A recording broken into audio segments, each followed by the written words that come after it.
my name is Susana Tran. I'm Vietnamese American. I was born in Massachusetts in the United States, and I was raised in Boston. I'm Adam Bakshi, and I'm a junior at UMass Boston. I was born in New York City, United States of America, and I was raised for the first 3 years of my life in Buffalo, and the other 19 in Boston, Massachusetts. Hi, I'm Jimmy Bui. I'm Vietnamese American, and I'm a sophomore management major in Constitution and Accounting. Hello, so my name is Miho. I identify myself as Vietnamese American. My name's Manja. I was born here in Massachusetts, and I grew up in Mass my entire life. So I'm MG Zhang. I use they, them, theirs pronouns. I'm originally from Anchorage, Alaska, and now I live in Boston going to UMass. And I am a Hmong American. My name's Sophia Moore. I'm a graduate student here at UMass Boston, majoring in exercise and health sciences. I'm in my first year, second semester of the graduate program, and I am half Asian American. My name is Lauren Van Veen. I go to UMass Boston. I'm currently a sophomore, and I identify as half Filipino, half Dutch.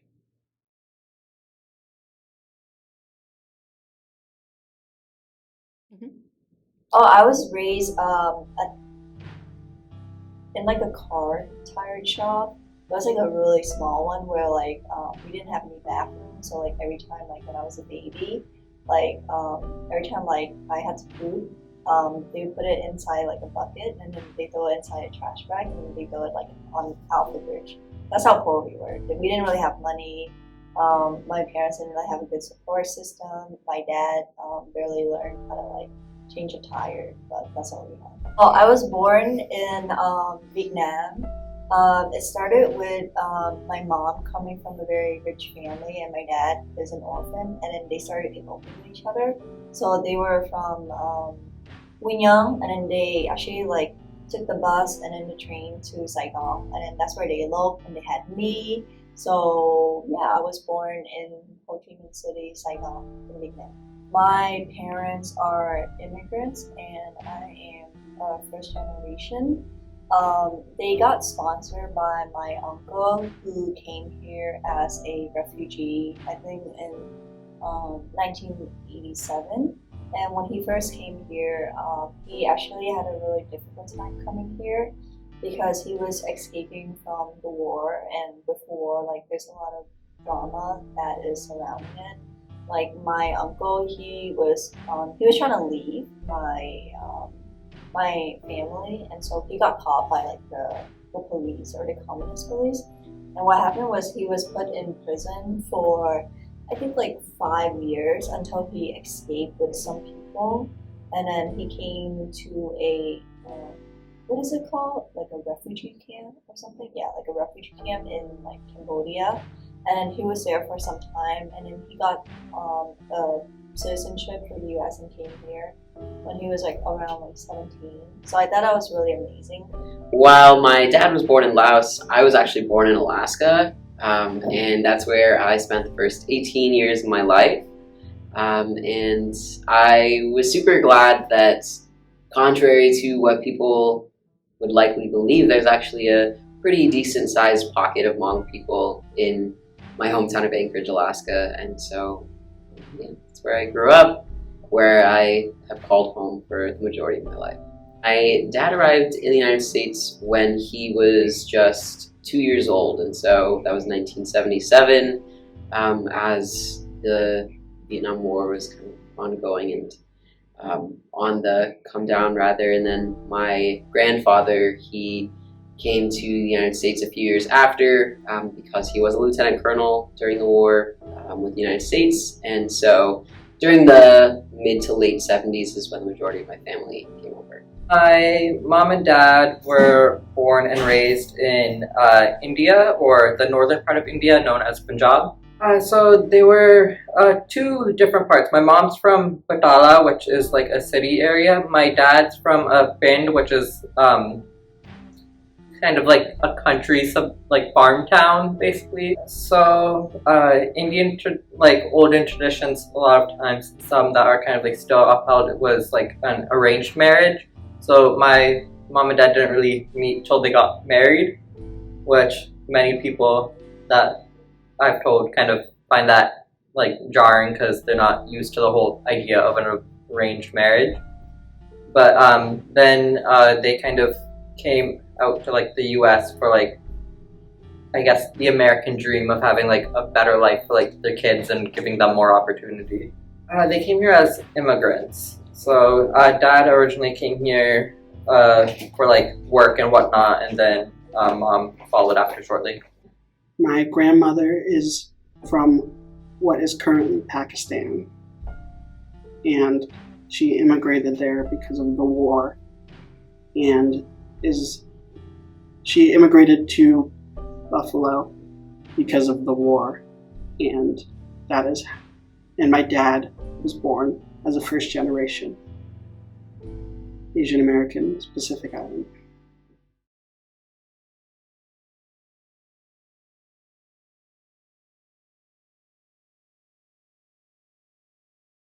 My mother and father didn't really speak about their history about being immigrants because they wanted to focus on the future that they have in the United States, and particularly my future and what I want to do when I go into the workforce.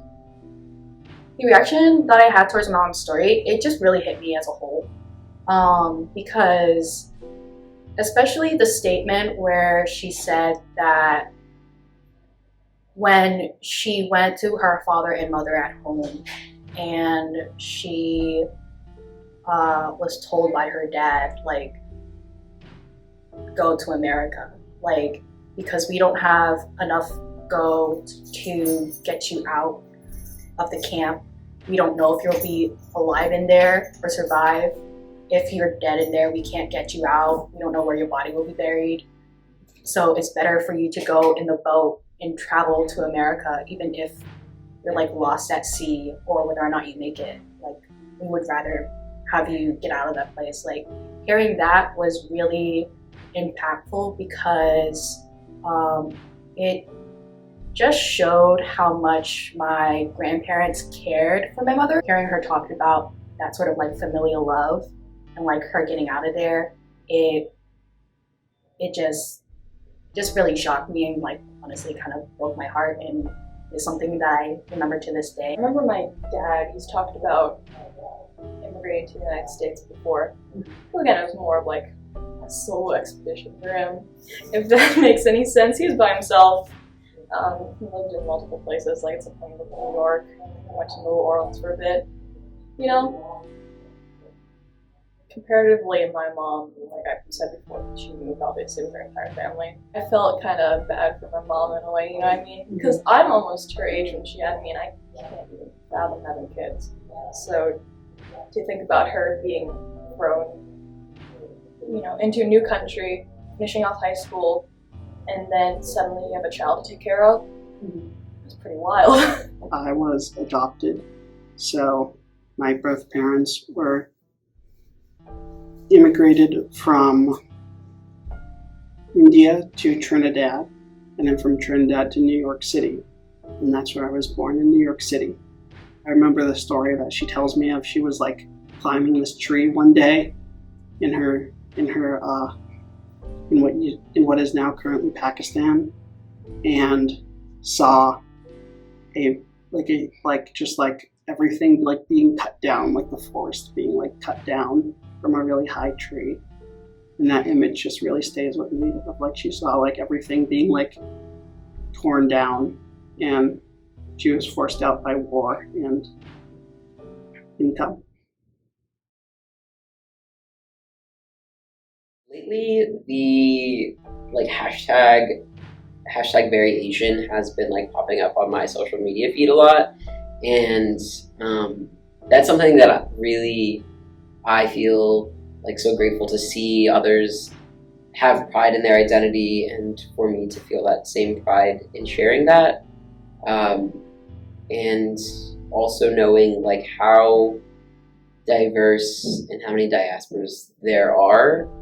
And so because it's so encompassing of so many people, I feel like wherever I go, I'm able to find community in others who also identify as Asian. Images, I think of like Chinatown communities. I think of like the old grannies and grandpas playing with Chinese checkers. The image that pops up in my head is I guess like stores, because my grandparents used to own a store, so that comes up in my head. It's just kind of like a house, like home goods type of stuff. I think about a lot of things. Like, I immediately think about how America has portrayed Asians and the types of representations that we get. So, for example, ethnically wise, it's mainly like Vietnamese, Chinese, Japanese, and so on and so forth. And there is not much representation of like other ethnicities. So when I hear the words like Asian, the main thing that comes to mind is like the continent of Asia, the different languages and like cultures. But then another thing that kind of comes to mind is like the general stereotypes of like Asians, of being like, oh, Asians are good at math. I feel like the Hollywood term Asian is kind of just like someone who is like from China or something, and they're like generally like really smart but like socially awkward, which isn't really the case. It's just a stereotype that has been going on forever.